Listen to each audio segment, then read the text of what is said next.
Before we begin, let the silence settle around you. Not the kind you hear, the kind you feel crawling into the corners of the room. The story I'm about to tell wasn't meant to be spoken out loud. Someone carried it alone for far too long, afraid that saying it would make it real again. If a piece of their truth touches something you've kept buried, you can tell me in the comments. And if these quiet shadows keep pulling you back, you can like the video, subscribe, and tap the bell icon. Now don't move. Some memories wake up when they're listened to. I still lock my bedroom door every night, even though I live alone now. Deadbolt. Chain. Chair wedged under the handle. I tell myself it's habit. Trauma. A leftover reflex from a different life. That's not the truth. My name is Sarah. I'm 31 now. I live in a quiet apartment complex where the neighbors don't ask questions and the hallways always smell faintly like bleach and old carpet. I work mornings. I come home before dark. I don't let anyone learn my routines anymore. But when I was 23, I thought being seen meant being safe. Back then, I worked late shifts at a small independent bookstore just off the highway. The kind of place with warped wooden floors, buzzing fluorescent lights, and shelves that smelled like dust, glue, and rain-soaked paper. It was quiet work, peaceful even. I liked closing alone.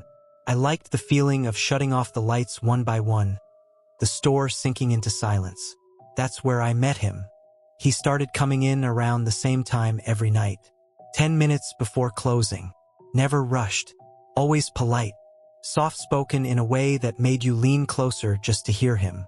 He wore neutral colors. Forgettable ones.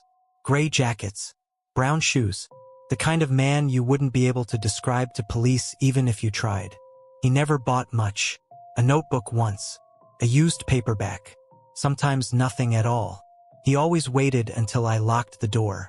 I told myself it was sweet, that he didn't want me walking to my car alone, that he was just considerate. That should have been my first warning. I noticed things slowly, the way he knew my name without asking. The way he remembered I hated sugar in my coffee. The way he'd mention the nights I walked home instead of driving, even though I never remembered telling him that. "You seem tired Tuesday," he said once, smiling gently. "You took the long way." I laughed it off. I was exhausted, overworked, lonely in that specific way you are in your early 20s, when you're desperate for connection but too tired to protect yourself properly. I ignored the feeling in my stomach. I shouldn't have. The first time I noticed his breathing was a rainy night, the kind where the air feels thick and metallic, like a storm is sitting right on your chest. I had closed late. The streetlights flickered. My shoes squeaked against wet pavement. Halfway down the block, I heard it. Slow, controlled, too steady to be accidental. Breathing, right behind me. I stopped. I told myself it was my imagination. The city settling. My own pulse in my ears. When I turned around, the sidewalk was empty, glistening under the streetlights. But the smell lingered. Old paper, rain, something faintly metallic. The notes started a week later. The first one was on my apartment door, tucked neatly under the handle like a receipt. Cream-colored paper, careful folds. Said, "I like how you hum when you're nervous." My handwriting, same slant. Same pressure marks where I always press too hard on certain letters. I laughed when I saw it. Actually laughed. A sharp, brittle sound that echoed down the hallway. I told myself it was a prank. Some stupid joke. I even told my roommate about it, waving the note like it was nothing. But that night, the apartment felt wrong. The air was heavier, colder. The hum of the refrigerator sounded too loud. The shadows in the corners seemed thicker, like they were holding their breath. The lights flickered when I thought about him. I started finding notes everywhere. Inside books I hadn't opened. On my bathroom mirror, written backwards so I could read it through the glass. In my purse. Always in my handwriting. "You feel safest when I'm close. You don't like sleeping with the window open. You check the lock 3 times before bed." Each one felt like fingers sliding under my ribs, wrapping around something soft and vital. I should have gone to the police then. I didn't. The night he confessed, it was closing time again. The store smelled like mildew and old wood. One of the lights near the back flickered relentlessly, buzzing like an insect trapped in glass. He waited until I locked the door. "I need to tell you something," he said. His voice was calm, warm, almost tender. My hands were shaking as I counted the register. I could feel my pulse in my fingertips. The feeling I'd been ignoring for weeks screamed at me then. That was the first sign something was wrong. "I love you," he said, smiling softly, quietly, the right way. The word quietly landed wrong, heavy, like a threat disguised as a compliment. I laughed. I told him he didn't know me, that he was mistaken. He tilted his head, studied me. "I know you better than anyone," he said. "I know how you breathe when you sleep." The store felt smaller suddenly, the walls pressing in, the air stale and cold. When I ran, I didn't think. I just moved. The bell above the door screamed as I shoved it open. Rain slapped my face. My shoes slipped on the pavement. Behind me, his footsteps matched my heartbeat exactly. I told myself I was fine. I wasn't. I could hear him breathing, still calm, still controlled, like this was exactly how it was supposed to go. I ducked between cars, cut down alleys, my lungs burning, my hands numb. When I reached my apartment building, the front door was unlocked. I don't remember climbing the stairs. I remember the smell of wet concrete, the sound of my own sobbing. I remember fumbling with my keys, hands shaking so badly I dropped them twice. The door was already open, just a crack. The lights inside flickered. I didn't scream, couldn't. The sound died in my throat when I saw the walls. Notes, hundreds of them, every surface covered, written in my handwriting. Dates, times, observations, intimate things no one should have known. My bed was made. My window was closed. The chair at my desk was pulled out like someone had just stood up. He was behind me before I could turn. I felt his breath against my ear. Warm, familiar. "Love means never letting go," he whispered. I fought, sloppy, panicked. My elbow caught him in the ribs. My nails scraped skin. He didn't yell. He didn't swear. He sounded almost disappointed. I don't remember how I got away. I remember running until my chest felt like it was tearing open. I remember knocking on a stranger's door and collapsing on their floor. The police came. They searched. They took statements.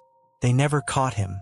There were no fingerprints, no forced entry, no cameras that showed anything useful. They said maybe I'd imagined parts of it. Stress, lack of sleep, a fixation that got out of hand. I moved 3 times after that. New cities, new jobs, new locks. It's been years, and most nights, I almost believe it's over. Almost. Sometimes I find notes, tucked into books I don't remember buying, slipped under my door, written in fresh ink that still smells sharp and chemical, still in my handwriting, still signed with my name. So I lock my door every night, and I listen, because somewhere very quietly, someone still loves me. I still freeze when someone says my name softly, not loudly, not across a room, just quietly, like they already know how it feels in my mouth. My name is Lena. I'm 34 years old now. I live in a coastal town where the air smells like salt and rusted metal, where fog rolls in thick enough to erase entire streets. I work remotely. I keep my curtains closed. I don't celebrate anniversaries. I don't let people take photos of me when I'm asleep. I'm telling this now because it's almost that time of year again. Because my wrists ache when the nights get longer. Because pretending it didn't happen almost killed me once. Let me back up. We met online. Nothing strange about that. Everyone does now. I was lonely in that quiet, manageable way. New city, new job, no real roots yet. He messaged first. Polite, thoughtful, not pushy. He asked real questions. The kind that make you feel seen instead of scanned. He remembered everything. My birthday, the name of my childhood dog, the night my father didn't come home, the exact words I used to describe how it felt when my mother stopped touching my hair. Things I don't remember typing.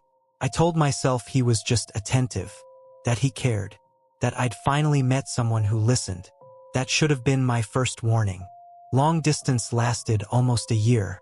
Messages every morning. Calls every night. His voice was calm. Even grounding. When I cried, he didn't rush me.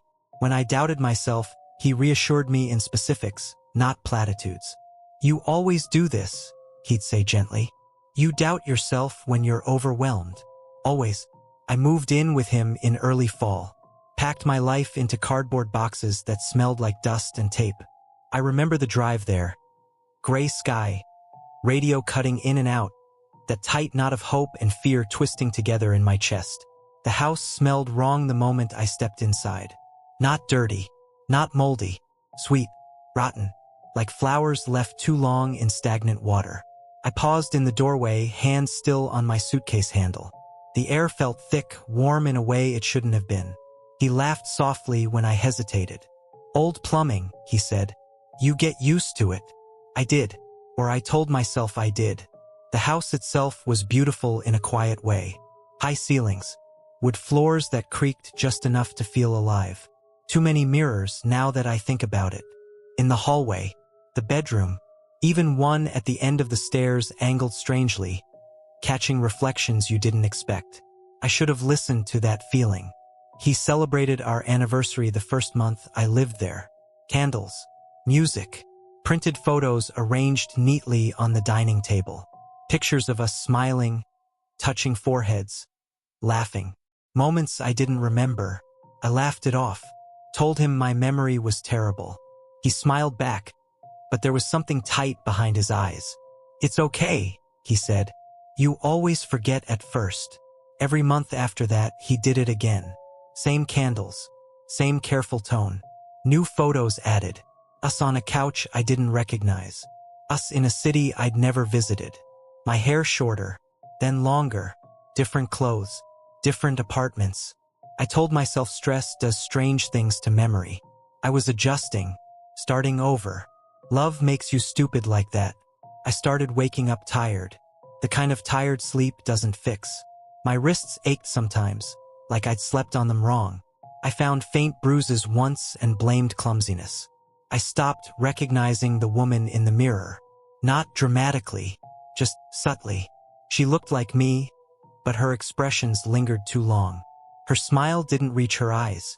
Sometimes I'd catch myself standing in rooms without remembering how I got there. I told myself I was fine. I wasn't. The box was hidden in the basement.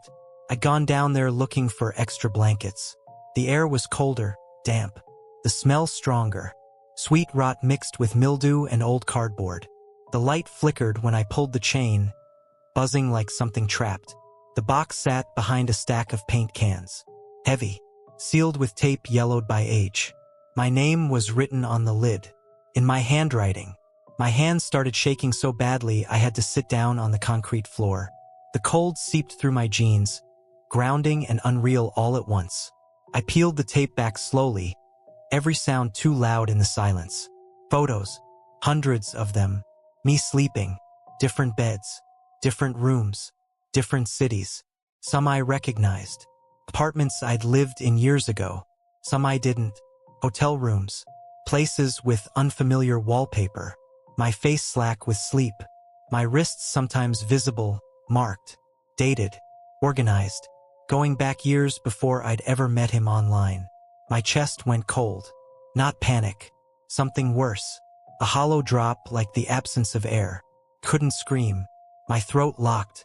My hands shook so badly the photos slid through my fingers, scattering across the floor. Footsteps on the stairs. Slow. Unhurried. He didn't sound surprised when he saw me. I was wondering when you'd find that, he said. His voice was calm, loving, like this was a conversation he'd rehearsed 100 times. I asked him who he was. He tilted his head, smiled. The same person I've always been, he said. The person who's been with you. I told him it wasn't possible, that I would have remembered, that I wasn't stupid. You're not, he said softly. You just forget. That's always been the problem. The house felt smaller then. The walls pressing in. The air thick and warm. The smell overwhelming. He told me we'd always been together. That we'd moved. That I'd had episodes. that doctors called it dissociation, trauma response, that I trusted him to take care of me when I couldn't take care of myself. I wanted to run. My legs wouldn't move. That was the first sign something was really wrong. That night, the doors wouldn't open. Not locked, just unmoving, like the handles weren't connected to anything anymore. The windows didn't break when I hit them. The glass vibrated, humming faintly, absorbing the impact. My breathing sounded too loud, ragged, animal. He never raised his voice. He told me forgetting was my problem, not his. He said we'd done this before, that I always panicked when I found out, that it passed, that I'd wake up calmer, that he'd help me remember the right things. When he touched my wrist, my body reacted before my mind caught up. I screamed then, a raw, tearing sound. I bit him, kicked, scratched. He didn't hit me. That's the part that still confuses people when I try to explain. He just held me, firm, restrained, gentle in a way that made it worse. I don't remember everything that happened after. Pieces come back in flashes. The smell of his shirt, the sound of my own crying echoing off the walls, the feeling of pressure around my wrists. Warm, tight. I must have passed out. I woke up before sunrise. The house was silent, too silent. No hum of appliances, no traffic. The air was cold now, sharp against my skin. My wrists were sore, red marks blooming. The front door opened easily. I didn't grab anything. I didn't look back. I ran until my lungs burned and my legs shook. I flagged down a truck on the highway, climbed in shaking and incoherent. The police listened, took notes, searched the house. They found nothing. No box, no photos, no signs of restraint. The house smelled like dust and cleaning solution. Fresh, empty. They suggested stress. A breakdown. False memories triggered by moving. I told myself I was fine. I wasn't. I changed my name for a while. Moved states. Lived small. Quiet. I avoided mirrors. Slept with the lights on. I taped my wrists some nights just to feel where my body ended. Every year on that date I wake up with bruises. Finger-shaped. Fresh. Sometimes I smell it again. Sweet. Rotten. Like flowers left too long in water. Sometimes I hear my name said softly from just behind me, and I know he's still keeping track. I still avoid mirrors in low light. Bright bathrooms are fine. Department stores. Anywhere the reflection is clean and complete.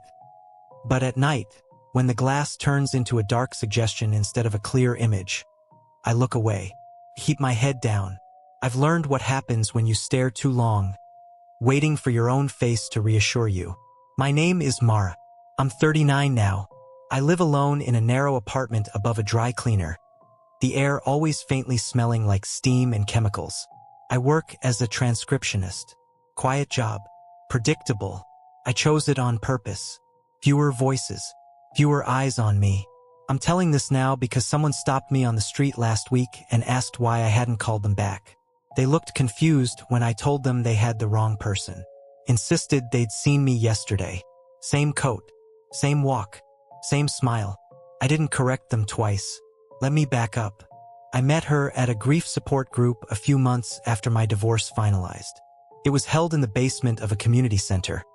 Low ceilings, folding chairs, stale coffee that tasted like burned plastic.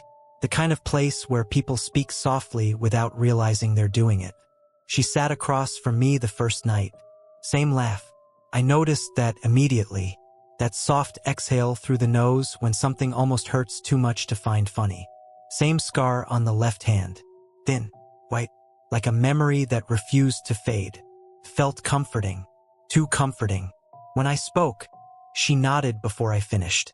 When I hesitated, searching for words, she supplied them gently, like she'd been waiting her turn. That hollow feeling, she said once, eyes on me, not blinking, like the quiet is too loud. That was the first sign something was wrong. I told myself it was coincidence. Shared trauma. The way grief can sand people down until the edges look similar. I was lonely, raw, desperate to feel understood without having to explain everything. After the meetings, she'd walk with me to my car. Her steps matched mine without effort. She didn't crowd me, but she didn't give space either. Perfect distance. Always just close enough that I could feel her warmth when the air turned cold. She learned me quickly. What tea I drank. How I took my eggs. Which songs I skipped when they came on the radio. She remembered details I didn't recall sharing, but I assumed I'd talked more than I thought. Divorce does that to you. It scrambles memory. She moved fast. Small gifts at first. A scarf in my favorite color. One I'd owned years ago and lost. A book I'd mentioned loving in college, same worn paperback edition. Touch lingered longer than necessary. A hand on my wrist. Fingers brushing my hair aside. Promises followed. Subtle ones. About healing. About becoming whole again. I liked being wanted again. That should have scared me. The first strange thing happened late one evening after group. I parked outside my apartment building and sat there for a moment, hands on the steering wheel, breathing through that familiar post-social exhaustion. I heard footsteps on the sidewalk behind me. Slow. Measured. I froze. The air inside the car felt colder, like someone had opened a door I couldn't see. The footsteps stopped when I stopped breathing. I told myself it was nothing. A neighbor. Someone passing by. When I got out of the car, the street was empty, but the smell lingered. My perfume. I started noticing other things after that. The air felt colder when she visited. Not drafty, intentional, like something lowering the temperature on purpose. Corners of rooms felt occupied even when they were empty. Shadows didn't fall where they should. At night, before I unlocked my door, I'd hear footsteps inside my apartment. Just once or twice. Soft. Familiar. I told myself it was the pipes. The building settling. My nerves lying to me. I told myself I was fine. I wasn't. One evening, she showed up unannounced, smiling like she belonged there. She wore a coat just like mine. Same cut. Same frayed cuff at the sleeve. "You left this at my place," she said, holding it out. I didn't remember leaving it. When she stepped inside, the room seemed to shrink. The hum of the refrigerator grew louder.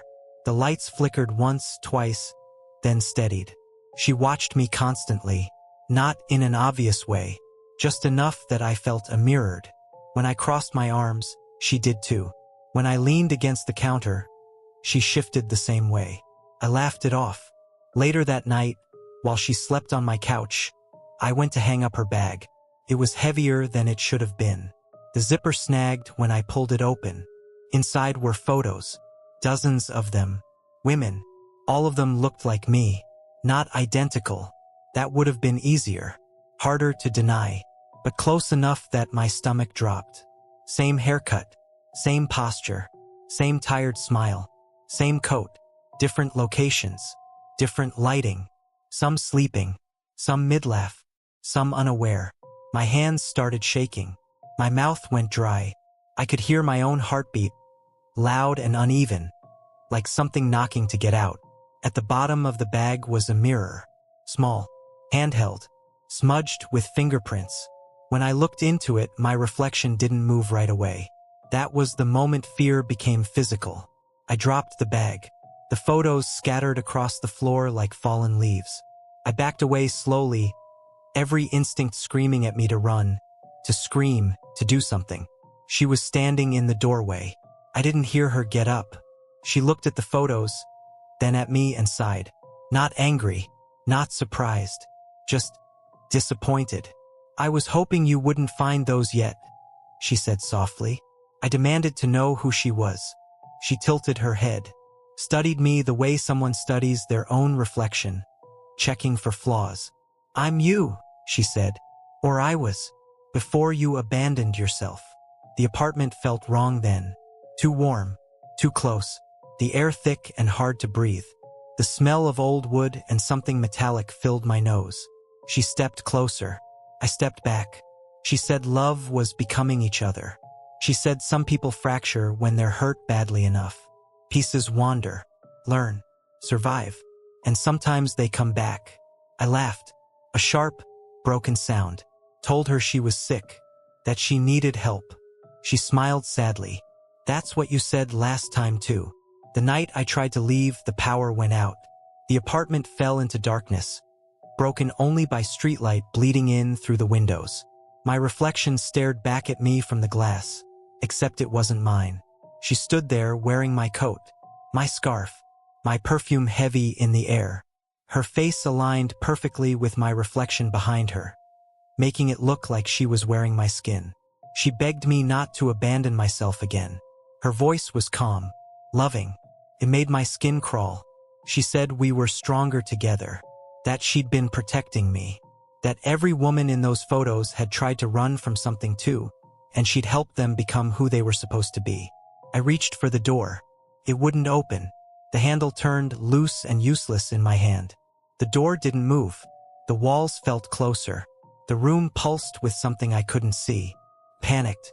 That's the part people expect. The screaming, the chaos, the fight. And yes, there was some of that. I shoved past her. She grabbed my wrist. Her grip was warm, familiar, exactly like my own.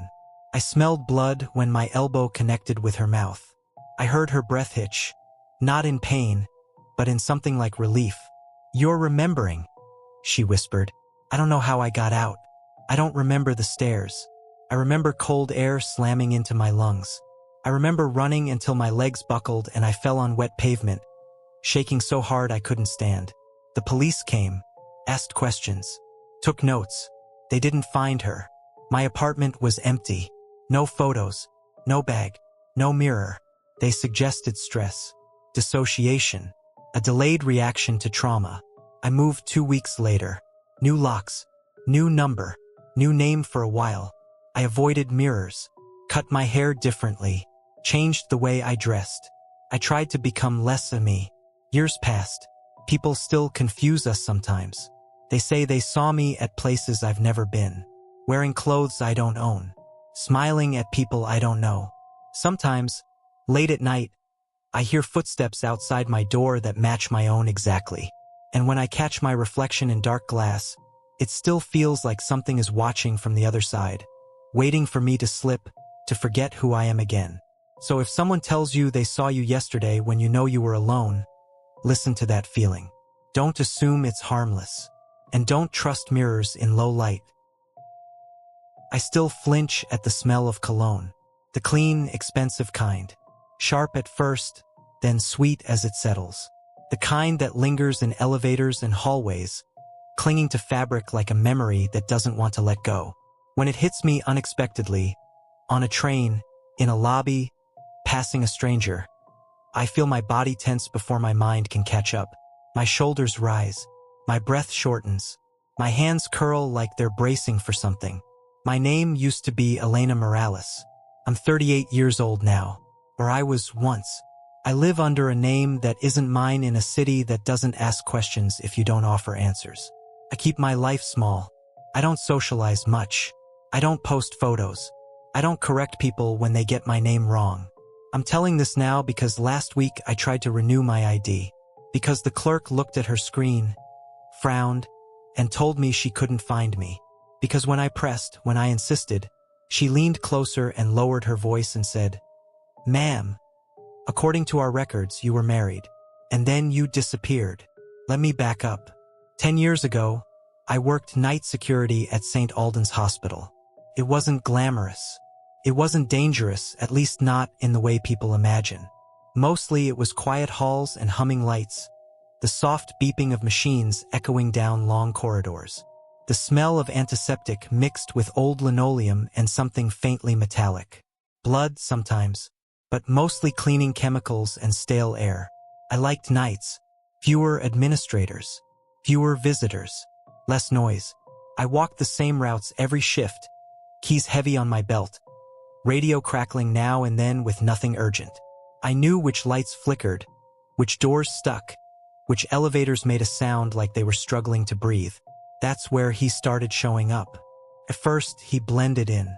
Hospitals are full of people who don't quite belong anywhere else. Insomniacs, grieving relatives, people waiting for news that might change their lives. He sat in the waiting area near the ICU, always after midnight. Well-dressed, calm, never on his phone, just present. Visiting hours didn't seem to apply to him. The first time I approached him, I asked if he needed help. He smiled politely and said he was waiting for family. His voice was low, steady, reassuring in a way that made me relax without realizing it. He came back the next night, and the next. He learned my schedule fast, knew when I took my breaks, knew which route I walked first. He'd nod when I passed, sometimes offer a quiet, long night. Huh? Like we were colleagues sharing a shift. He knew my hometown before I told him. Mentioned it casually, like it had just come up in conversation I couldn't remember having. He knew my father was dead. Said his name once, softly, like he was paying respects. That was the first sign something was wrong. I told myself hospitals attract strange people. Grief does things to memory. People overshare. People listen. Maybe I'd mentioned my dad on a long night and forgotten. Stress does that to you. I ignored the tight feeling in my chest that I shouldn't have. He started walking with me during rounds. Not officially, just falling into step beside me, matching my pace. He smelled like cologne. Clean, subtle, expensive. It cut through the hospital smell in a way that made him impossible to ignore. The cameras never seemed to catch him clearly. When I checked the monitors, his face blurred slightly, like the focus was off. I blamed old equipment. One night, a nurse laughed and said, "Your husband's back again." I laughed too. He didn't. He corrected her gently. "I'm always here." The word always echoed in my head long after he walked away. I started noticing paperwork inconsistencies. Logs signed with initials I didn't recognize. Doors unlocked that I knew I'd secured. My radio crackling with static when he was nearby, like interference. I told myself I was fine. I wasn't.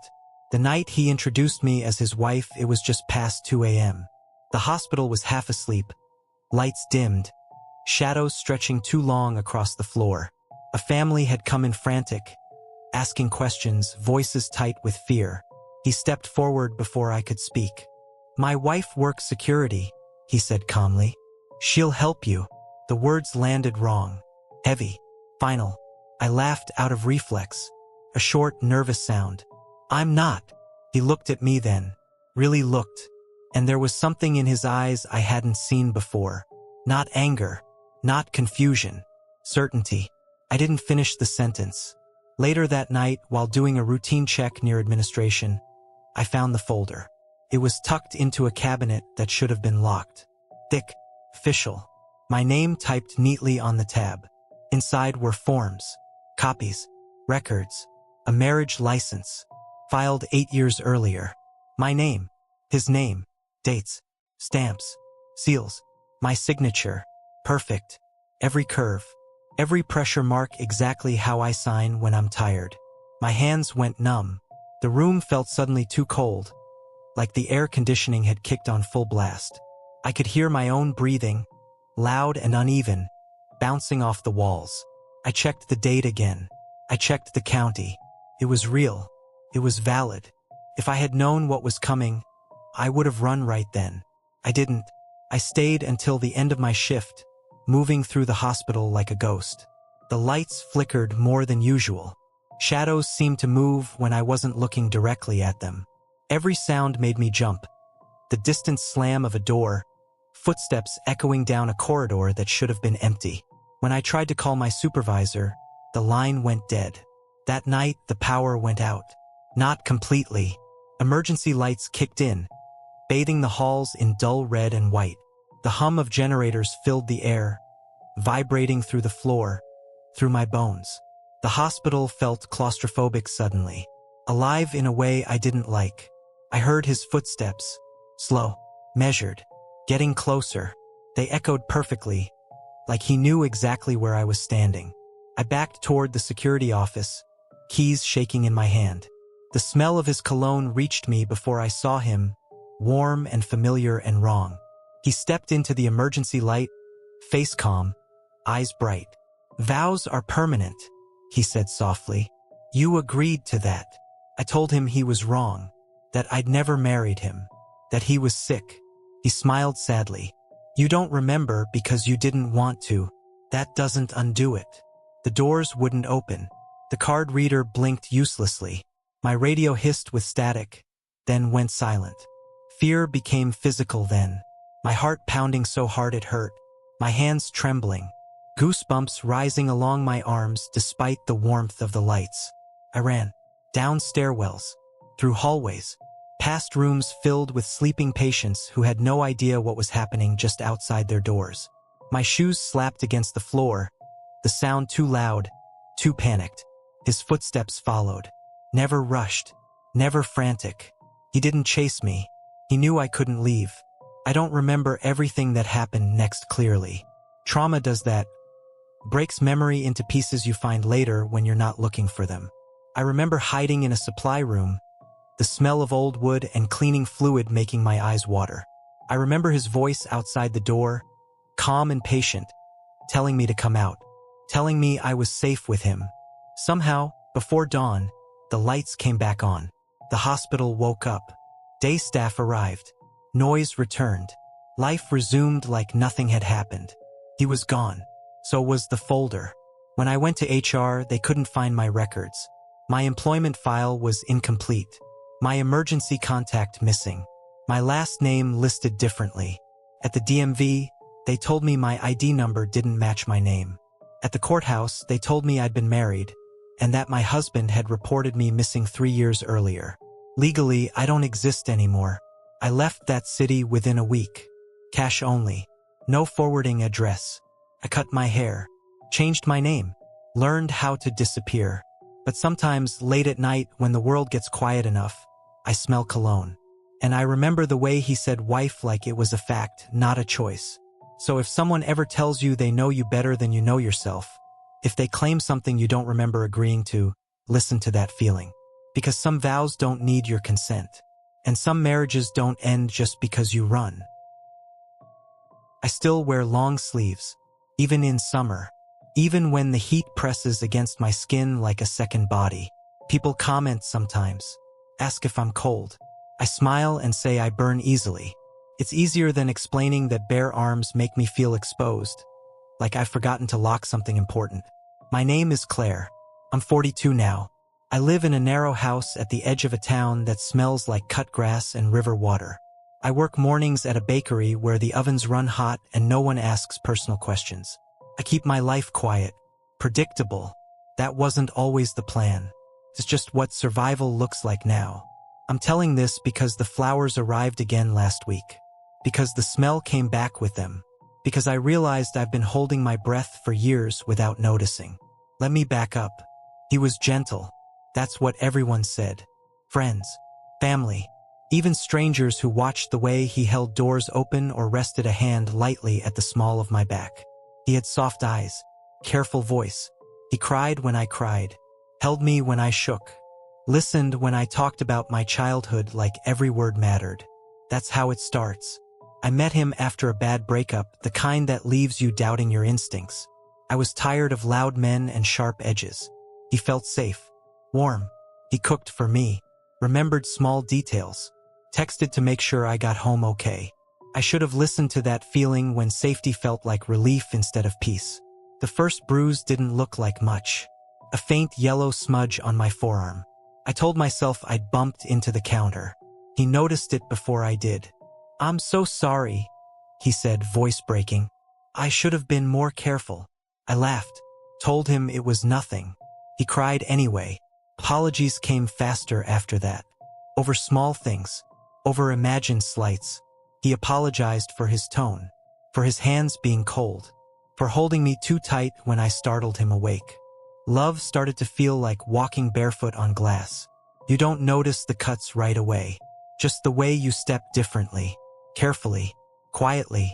The house changed slowly, or maybe I did.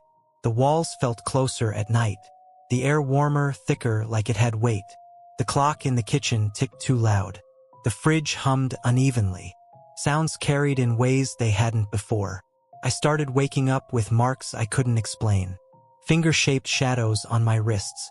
Tender spots along my ribs. He always noticed first. Always looked devastated. "You bruise easily," he said. "You always have. Always." I told myself I was fine. I wasn't. The neighbors never heard much. We kept the windows closed. The house had a way of swallowing sound. Thick insulation, he said once. Good bones. One night, after an argument I can't even remember now, the house went silent. Not quiet, silent. No clock ticking, no fridge hum, no distant traffic. Just breathing. Mine and his. The temperature rose, sudden and wrong. The air felt heavy, damp against my skin. I could smell old wood and something metallic underneath, like a penny held too long in a warm hand. He stood very still in the doorway. When he spoke, his voice was different. Lower, steadier, stripped of the softness I'd trusted. Love means ownership, he said. That was the first sign something was truly wrong. I laughed nervously, told him to stop joking. My hands were trembling. I could feel my heartbeat in my throat, loud and uneven. He stepped closer. The walls seemed to lean in like they were listening. When I tried to leave, the door wouldn't open. Not locked, just unmoving. The handle turned uselessly in my hand. The wood felt warm, almost alive. I panicked then. Real panic. The kind that makes your vision narrow and your thoughts scatter. I screamed. The sound felt swallowed the moment it left my mouth. He didn't rush me. He never did. He told me I was safe, that the house knew us, that it understood love better than people did. His hands were firm now, certain. The walls pressed closer. The heat intensified. I could feel vibrations through the floor, like a slow, steady pulse. I don't remember everything that happened next. Trauma edits memory, cuts out pieces it thinks you won't survive remembering. I remember the smell of iron, warm and sharp. I remember my voice breaking. I remember the house creaking, settling, like it was content. I escaped because the neighbors heard screaming. Not mine. His. Something in his voice must have changed too. The police came. Questions were asked. Statements taken. He cried. I shook. The house cooled, returned to normal, like it had never held us at all. They believed him more than me. Not openly, just subtly. I left anyway. I changed towns, jobs, routines. I learned how to sleep lightly, how to listen for changes in sound, how to keep my arms covered. He still sends flowers. No notes, no names. They always arrive on the same day every year. They smell like iron. And sometimes, when I'm alone in my quiet little house, the walls feel warmer than they should. Like they remember me, like they're waiting. So if someone tells you love hurts because it's deep, if apologies come faster than explanations, listen to that feeling. Because love doesn't leave bruises, and houses don't forget what they've learned. I still wake up gasping for air, not from nightmares exactly, from the feeling that I've been holding my breath too long, like someone was counting on it. My name is Elise. I'm 42 years old now. I live alone in a narrow house on the edge of a small town where no one asks questions and the nights are quiet enough to hear your own thoughts echo. I work at a public records office. Paperwork, fluorescent lights, predictable hours, safe things. I remember that night, the night everything finally made sense, because it ruined the word sleep for me, because it took something human and turned it into a liability. Let me back up. We were married for 5 years. Normal life. That's the word I still use when I'm trying not to think too hard. Bills stacked on the counter. Arguments about dishes and money. Sunday mornings with burnt coffee and half-listened conversations. He kissed my forehead when I fell asleep. He rubbed my back when I cried. I thought I knew him. If I had known what was coming, I would have never closed my eyes next to him again. He died suddenly. An aneurysm. That's what the coroner said. No warning. No struggle. One moment alive, the next gone. The kind of death people call merciful. I didn't feel mercy. I felt hollow. I slept badly afterward, twisting the sheets, waking to phantom movements on his side of the bed. I told myself that was grief. Everyone told me that was grief.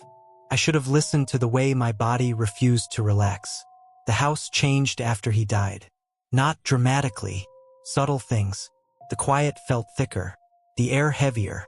At night, the walls seemed to hold warmth too long, like the heat couldn't escape. I started sleeping with the hallway light on. I didn't know why. I just did. The tapes came later. I found them while cleaning out the office. The small spare room he used for projects. He liked organization, labeled boxes, careful handwriting. I never questioned it. I trusted him. The box was tucked behind old tax files. Plain cardboard, no label. Inside were cassette tapes, dozens of them, neatly stacked, each one dated. My name written on the spine in his handwriting. Tight, controlled. My hands went cold before my brain caught up. The first tape I played was dated 3 months into our marriage. I told myself it was something innocent. Therapy notes, voice memos, anything but what it was. The recorder clicked. That sharp plastic sound punched straight through my chest. Then I heard breathing. Mine, slow, deep, asleep. The sound quality was close, too close. Every tiny exhale captured. The faint whistle through my nose. The rustle of sheets. I could hear him too. His breathing was steady, calm, awake. He whispered my name once. Soft, testing it. I ripped the tape out with shaking hands. The room smelled wrong suddenly. Old plastic and dust and something damp underneath. Like a basement that hasn't seen light in years. I told myself it was one tape. A mistake. A curiosity. It wasn't. There were years of them. Night after night. Dates written carefully. Notes tucked inside the cases. Restless. Crying at 2:11 a.m. Talked about her father again. Very vulnerable tonight. My stomach turned reading his words. Clinical. Observational. Like I wasn't his wife. Like I was a subject. I should have stopped there. I didn't. I listened to more. Some nights I cried in my sleep. I didn't remember that. Some nights I talked. Said things I never would have said awake. Fears. Doubts. Confessions meant for no one. He never interrupted. He just listened. Breathing slow. Sometimes humming under his breath. A tune I didn't recognize. That was the first sign something was deeply wrong. The escalation came with the later tapes. His voice changed over time. Less gentle. More focused. He talked quietly to the recorder like it was a confidant. She trusts me completely. She lets go when she sleeps. This is when she's honest. The room felt warmer as I listened. Claustrophobic. My skin prickled with goosebumps even though sweat dampened my neck. On one tape, I heard fabric shift. The bed creak.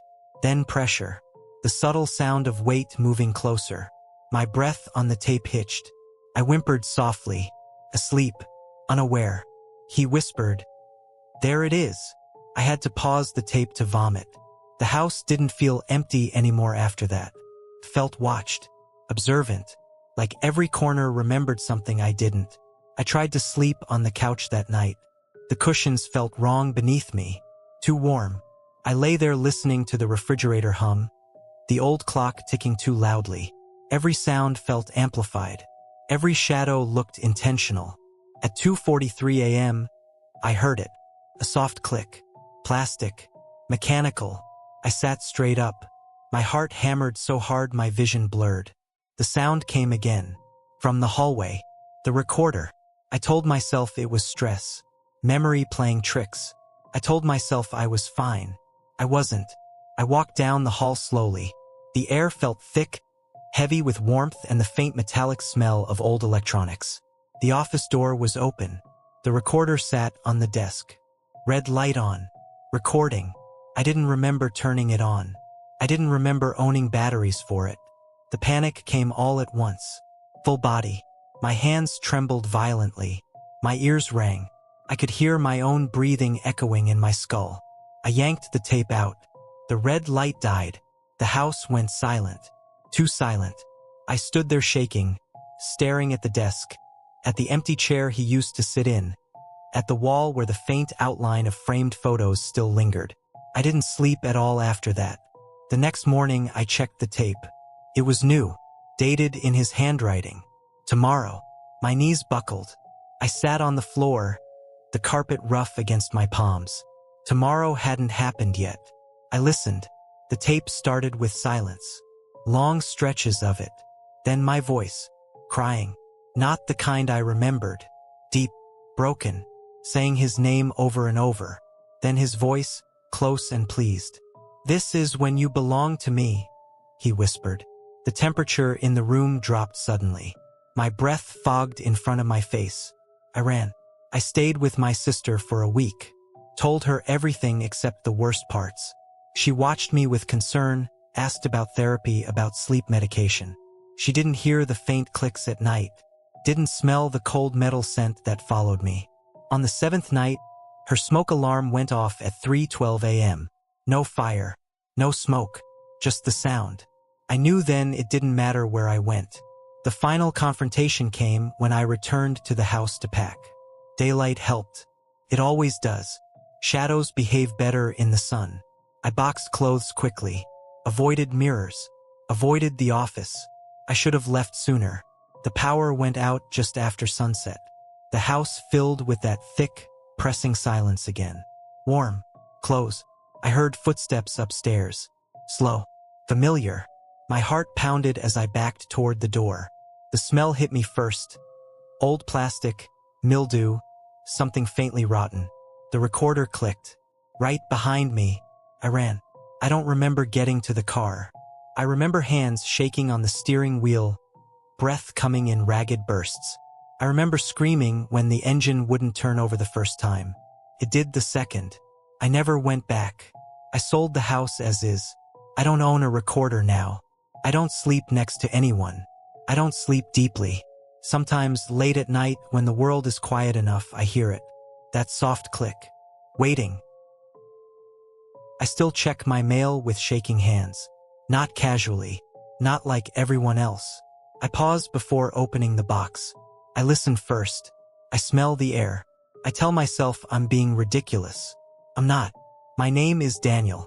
I'm 39 years old now. I live alone in a rented duplex outside a city I didn't grow up in a neighborhood quiet enough to hear dogs breathing through windows. I work remotely. Minimal contact. That's intentional. I remember the day the letter started because it split my life cleanly in two. Before and after. Because it taught me that distance doesn't always mean escape. Let me back up. She was my first love. The kind that feels like destiny when you're too young to know better. We met in college. Her name was Mara. She had dark eyes that never blinked when she listened. She leaned too close when she spoke. She memorized everything about me. I called it devotion. Everyone else called it intense. At first, it felt intoxicating. Being wanted that completely. Being studied. She finished my sentences. Quoted things I'd said years earlier. She noticed changes in my tone before I noticed them myself. I should have listened to the feeling that crept in whenever I needed space, and she treated it like betrayal. The relationship burned hot and fast. Arguments that lasted all night. Apologies that felt theatrical. Tears that came and went on command. She didn't threaten me. She didn't scream. She just refused to let go. When I ended it, she smiled. Calm. Too calm. She told me love doesn't end just because someone decides it should. That was the first sign something was wrong. I moved cities 2 months later. New apartment. New number. I blocked her everywhere. I told myself clean breaks were possible. The first letter arrived 6 weeks after that. Handwritten. My name spelled perfectly. No return address. The paper felt damp. Not wet, just cold. Like it had been stored somewhere underground. When I unfolded it, a smell drifted up. Earthy. Mildewed. Old. It was an apology. She wrote like we were still together. Referenced private jokes. Moments no one else knew. She said she forgave me. For leaving. For being afraid. For pretending love could be outrun. I told myself it was harmless. Grief. Closure attempts. I threw it away. The next one arrived 3 days later. Then another the week after that. Different envelopes. Same handwriting. Same smell. Always forgiving me. Always reassuring me. Always written in the present tense. Like nothing had changed. My chest tightened every time I saw one. The sound of the mailbox snapping shut started making my heart race. I'd stand there staring at the envelope, feeling watched, feeling evaluated. I never replied. The letters followed me when I moved again. Different state, Different name on the lease. Different routine. Same handwriting. Same smell. I should have gone to the police. I should have documented it. I didn't. I told myself that acknowledging it would make it worse. I told myself I was fine. I wasn't. The escalation happened slowly. That's how it gets you. The letters started mentioning things I hadn't told anyone. The coffee shop I worked from. The jacket I wore when it rained. The way I slept with the window cracked.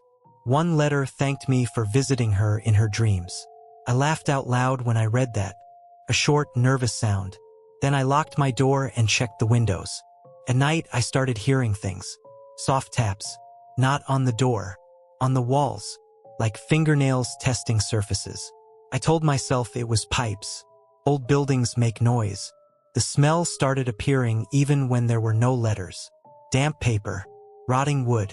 Something faintly sweet underneath. Like flowers left too long in water. The major shift came with the hospital letter. I hadn't known she was sick. The envelope was thicker. Heavier. Inside was a letter and a hospital bracelet. Her name printed on it. The date smudged. The plastic smelled like antiseptic and decay. She thanked me for coming every night. For sitting with her. For holding her hand when she couldn't sleep. My hands shook so badly the paper rattled. I hadn't seen her in years. I checked my phone records. Emails. Messages. Nothing. That night, the air in my apartment turned cold. Sudden. Sharp. My breath fogged faintly even with the heater running. The silence felt heavy, pressing in on my ears. I heard breathing. Not mine. Slow. Content. I sat frozen on the couch, staring into the dark hallway. Shadows pooled where the light didn't reach. I told myself it was anxiety. Muscle memory. Guilt. Then I smelled it again. Graves. Damp soil. Old paper. Daniel, she whispered. My name, said the way she used to say it. Soft. Familiar. Possessive. I ran to the bedroom and locked the door. My heart slammed so hard it hurt. I didn't sleep. I watched the doorknob until dawn. The next letter arrived the day she died. I found out from an obituary link sent by a mutual acquaintance. Sudden illness. Passed peacefully. Loved deeply. The letter was already in my mailbox when I checked it that morning. The paper was colder than the others. The ink slightly smeared, like it had been written somewhere humid. She thanked me for visiting her every night, for not abandoning her this time, for staying when she couldn't move, couldn't speak. She wrote that love doesn't stop when the body does. That night was the full horror. I woke up to the sound of paper sliding across the floor. Slow. Deliberate. The temperature dropped instantly. My skin prickled. The air smelled like mildew and iron. I sat up and saw them. Letters. Spread across the bedroom floor. Dozens of them. Old ones. New ones. Ones I'd never received. All addressed to me. All opened. And at the foot of the bed, the mattress sank. The weight was real. Heavy. Cold. I couldn't move. My breath came in shallow gasps. I felt the indentation beside my legs deepen, like someone settling impatiently. Her voice came from right next to my ear. You came back, she whispered. The smell was overwhelming. Damp earth. Rot. Something floral and wrong. I screamed. The sound tore out of me, raw and animal. The pressure vanished instantly. The room warmed. The letters scattered like they'd never been there. The police came, took statements, found nothing. No footprints. No forced entry. No letters. I moved again after that. Changed everything. But the mail still comes. Sometimes the box is empty. Sometimes it smells like graves. And sometimes, late at night, I hear paper sliding softly across the floor, like someone writing just out of sight. I still hear his voice in empty rooms. Not loudly. Not the way memories usually work. Softer than that. Like a sound you only notice once everything else goes quiet. My name is Mara. I'm 37 now. I live alone in a third-floor apartment above a closed-down florist. The kind of place where the hallway always smells faintly of old water and dust no matter how often it's cleaned. I work remotely. I don't socialize much. I sleep with a lamp on in the corner of my bedroom, even though I tell people I just like ambient light. I remember that night because it split my life in two. Before him, after him. And because even now, years later, my body reacts before my mind does when the clock hits 3:17. Let me back up.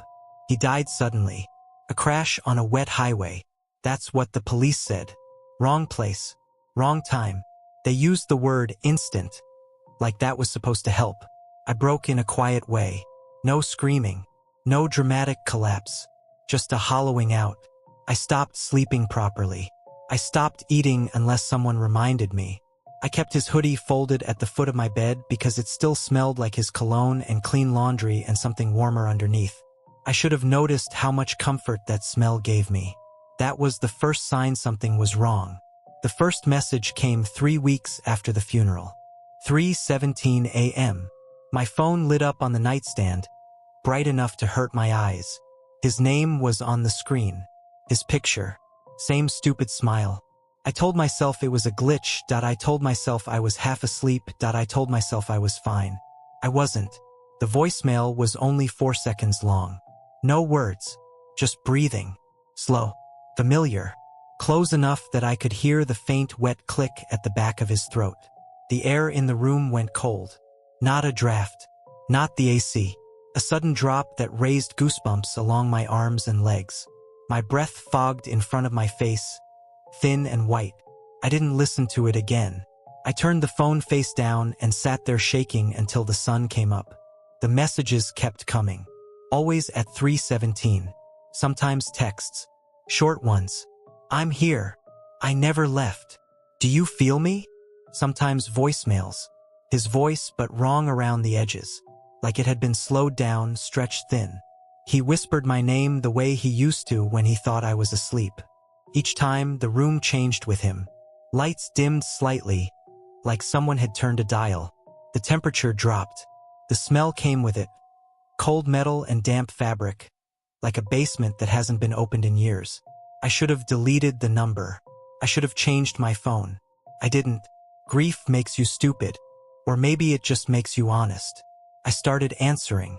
First, I didn't speak. I just hold the phone to my ear, heart pounding, listening to his breathing. My hands would tremble so badly the phone rattled against my cheek. You sound tired, he said once. His voice filled the room, not coming from the speaker exactly, but everywhere. Behind me, above me, the lamp flickered. I whispered his name before I could stop myself. That was when he laughed. Soft, warm, exactly the way he used to when I said something he liked. The cold deepened. My mattress creaked slightly, like weight shifting beside me.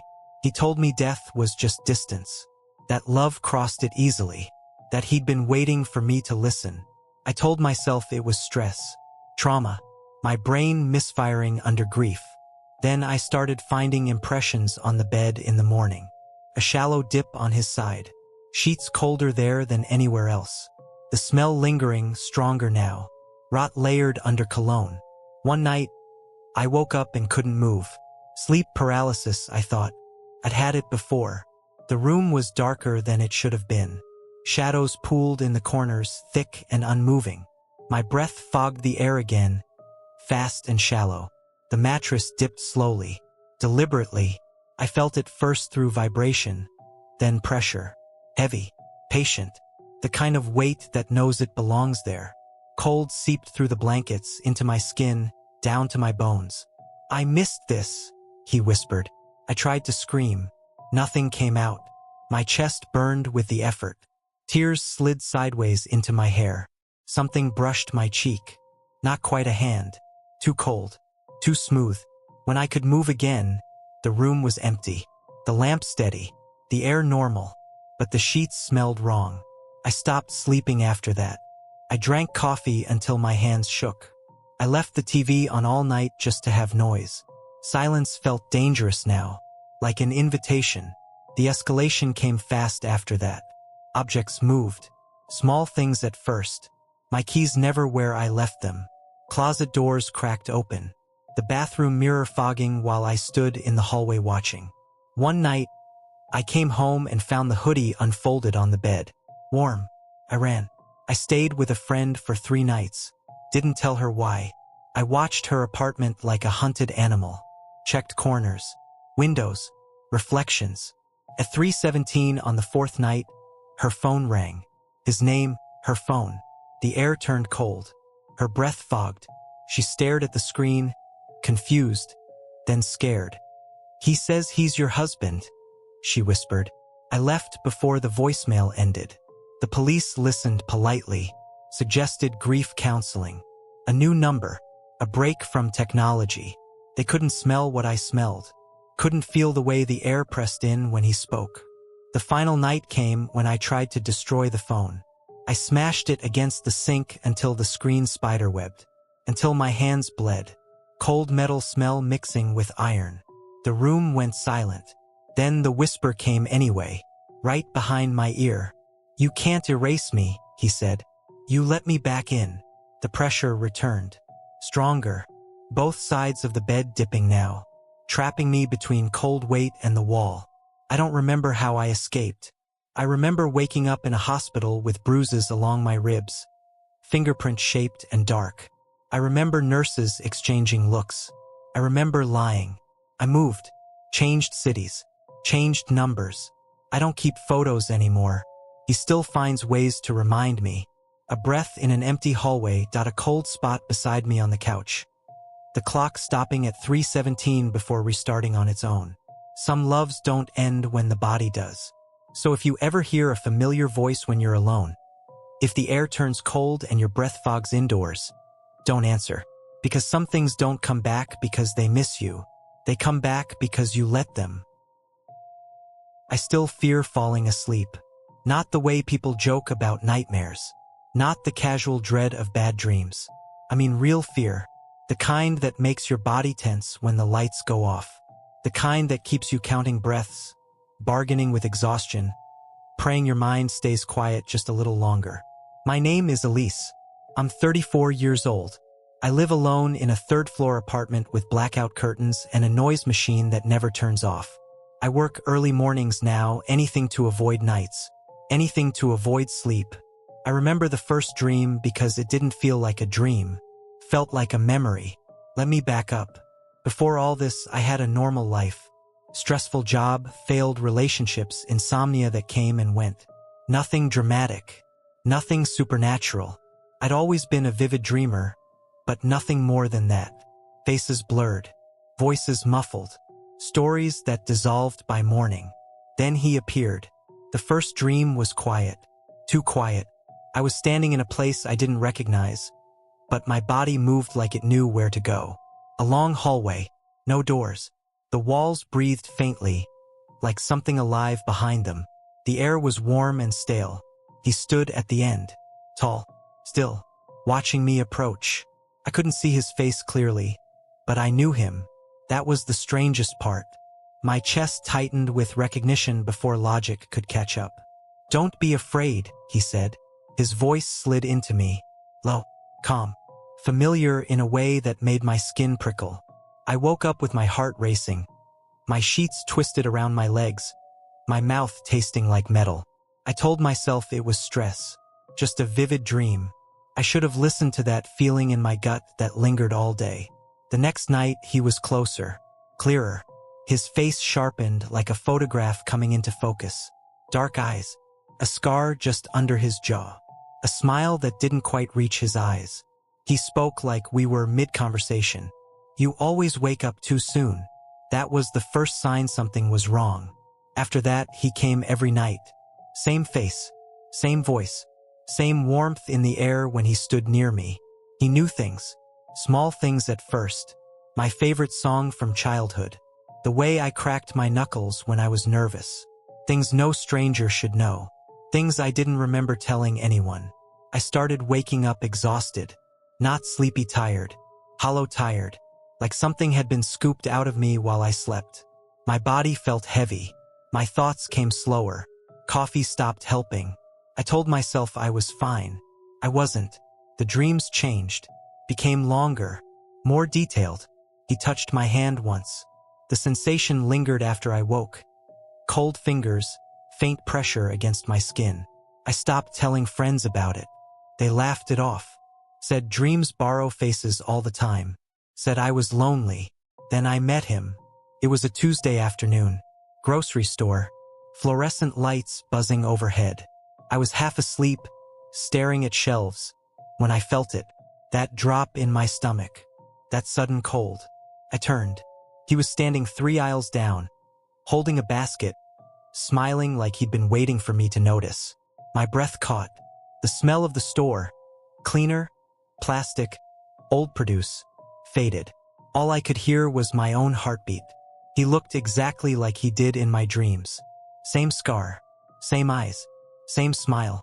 He walked toward me slowly, unrushed, like this moment belonged to him. "Elise," he said softly. My hands started shaking. I hadn't told him my name. I hadn't told anyone. "You remember," he said, not a question. I should have run. Instead, I nodded. That night, the dreams changed completely. No more hallways. No more distance. We were together, sitting, talking, laughing. He touched my face like it was familiar territory, like he'd done it 1,000 times. "You're waking up wrong," he told me. Each night after that, I woke up more tired. Bruises appeared on my arms. Light ones, finger-shaped. I told myself I'd bumped into things. The air in my apartment grew heavier after midnight. Colder. My breath fogged sometimes even with the heater on. I'd hear whispers right before sleep took me. My name spoken slowly, lovingly. I started losing time, waking up in different positions, finding dirt under my nails, scratches on my back I didn't remember getting. My reflection looked wrong. Eyes duller, skin paler, like something was draining me from the inside. The major escalation came when I tried to stay awake. 3 nights, no sleep, lights on, coffee, energy drinks, pain behind my eyes so sharp it made me nauseous. On the 3rd night, the room went silent. No fridge hum, no traffic outside, no noise machine, just breathing, not mine. The temperature dropped instantly. Goosebumps rippled across my skin. I smelled mildew, cold metal, something faintly sweet and rotten. "You can't avoid me," he whispered. He was standing at the foot of my bed. Not solid, not entirely. His edges blurred, like heat distortion. His eyes were sharp, focused. "I meet you where you belong," he said. I screamed, threw myself off the bed. The lights flickered violently. Shadows stretched wrong across the walls. He stepped closer. The room felt smaller, warmer, like the walls were breathing in with us. "You're more yourself when you're asleep," he said gently. "You leave pieces behind when you wake." I ran, barefoot into the hallway, slamming doors, neighbors yelling. The world snapped back into noise and light and warmth. He was gone. I moved the next day. New locks, new address, sleeping pills prescribed by a doctor who looked tired of hearing my fear. They didn't help. The final dream was different. I knew it while it was happening. I was tired, so tired. The kind of exhaustion that feels peaceful, heavy. He waited for me in the dark. "You don't have to keep hurting," he said. "Stay." I felt myself slipping, not falling, letting go. That's when I fought. I woke up screaming, my body convulsing, my chest burning, the smell of mildew thick in the room. I survived, but something stayed behind. I wake up now feeling thinner, lighter, less solid. Sometimes I don't recognize my own thoughts. Sometimes my reflection smiles when I don't. At night, when I'm almost asleep, I hear him, patient, waiting. I still smell dirt when it rains. Not the gentle, clean smell people romanticize. Not gardens or fresh fields. I mean the thick, choking kind, wet soil packed tight, earth that's been disturbed too deeply, too violently. The kind that sticks in your nose and doesn't leave for days. My name is Mara. I'm 41 years old now. I live alone in a coastal town where the ground is mostly sand, where digging deep is hard. That wasn't an accident. I work a quiet job. I don't date. I don't sleep well.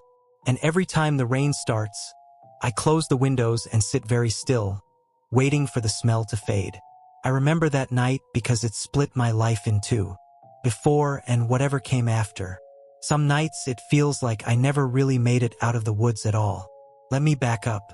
We were young, reckless, obsessive in that way you only are when you still believe intensity equals truth. I was 20. He was 22. His name was Eli. He had a soft voice and hands that lingered just a second too long, like he was memorizing me. When he looked at me, it felt like being seen too clearly, like nowhere to hide. At first, that felt like love. He wanted everything about me, my thoughts, my routines, my fears. He remembered small details and repeated them back later, like proof he was paying attention. I mistook that for care. I mistook possession for devotion. Everyone warned me. My friends said he watched me like I might disappear. My sister said she didn't like the way he finished my sentences. My mother said love shouldn't feel like being held too tightly. I told myself they didn't understand what we had. I should have listened to that feeling that crept into my chest whenever he talked about forever. Eli didn't talk about the future the way other people do. He didn't mention careers or places or time passing. When he said forever, he said it like a location, a fixed point, something you could trap someone inside. You don't leave the person you love, he'd say calmly. You stay. That's the whole point. The first time I tried to pull away, he didn't argue. He didn't raise his voice. He just got very quiet. His eyes stayed on me, unblinking. That was the first sign something was wrong. The night he took me to the woods, the air had already turned cold. Not winter yet, but sharp. The kind of cold that sneaks under your skin. He said he wanted to show me something. Somewhere important to him. Somewhere private. I didn't want to go. I was tired. Emotionally worn down. We'd been fighting for days. About space. About me wanting to slow down. About how love shouldn't feel like obligation. He smiled and told me this would help. Told me we needed quiet. I told myself I was fine. I wasn't. The drive was silent. No music. Just the hum of the tires and my own breathing, too loud in my ears. The road narrowed, streetlights disappearing one by one until there was nothing but darkness and trees. When we parked, the woods felt wrong immediately. Too still. No insects. No wind.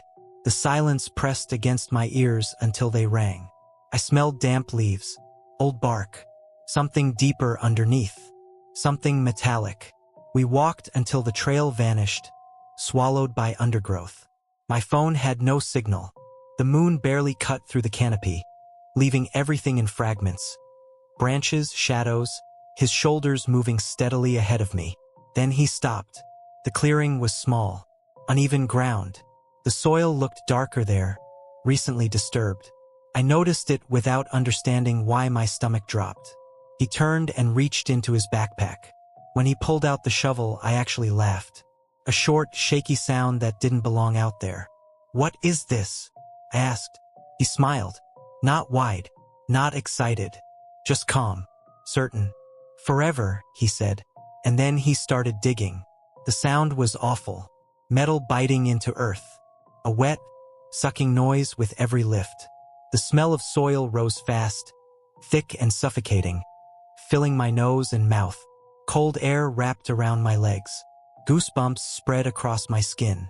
I told him to stop. Said it wasn't funny. Said I wanted to go home. My voice shook, and I hated that he could hear it. He didn't look at me. He talked while he dug. About how people ruin love by leaving. About how promises mean nothing without consequences. About how some things need to be buried to last. My heart started pounding so hard it hurt. Each beat echoed in my ears. The forest felt smaller, like it was leaning in to listen. When I realized he wasn't joking, real fear hit me, sharp and physical. My mouth went dry. My hands trembled. I took a step back. He glanced up then. His eyes were bright, focused, alive in a way I hadn't seen before. "We won't be scared anymore," he said. "This way, nothing can take us apart." I ran. The sound of the shovel hitting the ground behind me was loud. Final. His footsteps came fast, crunching leaves, snapping twigs. His breathing stayed even, calm, like he knew I wouldn't get far. I tripped on a root and hit the ground hard. The cold knocked the breath out of me. Dirt filled my mouth. I tasted iron. Before I could scream, his hands were on me. Strong, steady, cold through my jacket. He dragged me back toward the clearing. The hole was deeper now. White, dark. I could smell it from several feet away. Damp earth. Rot. Something old and sealed. "This is love," he whispered. "This is staying." Adrenaline took over. I screamed until my throat burned. I kicked and thrashed, my heel catching his knee. He grunted but didn't let go. I clawed at his face, felt skin tear under my nails. Warm blood smeared across my fingers. He yelled then, more surprised than hurt. That hesitation saved me. I wrenched free and ran. I didn't look back. Branches tore at my arms. Cold air burned my lungs. My legs felt like they were shaking apart, but I didn't stop. I don't know how long I ran. Time collapsed into panic and breath and pain. When I finally broke out onto the road, I collapsed under a streetlight, shaking so hard my teeth rattled. Someone called the police. They found me hours later, wrapped in a blanket, smelling like dirt and blood that wasn't all mine. I kept saying his name, kept saying there was a hole. They searched the woods for days. They found the shovel. They found disturbed ground, signs of a struggle, blood on the leaves. They never found him. For a long time, I told myself he ran, that he disappeared, that I survived and that was the end of it. Then the dreams started. I'd wake up unable to move, my chest heavy, the room cold no matter the season. The smell of soil would fill the air, so real it made my eyes water. I'd feel pressure on my ribs, weight settling in. In the dreams, I was in the hole. Dirt hit my face in heavy clumps. Couldn't breathe. Above me, his silhouette leaned close. "Forever," he'd whisper. "You promised." I moved cities, changed my name, cut contact with almost everyone I knew. I told myself distance would help. Didn't. Sometimes, when it rains, I hear digging outside my window. Slow, patient, rhythmic. When I check, there's nothing there. Just wet ground and the smell that never really goes away. I don't think he's dead. I think we never really left that clearing. And I think love, when it's buried deep enough, never stops trying to breathe.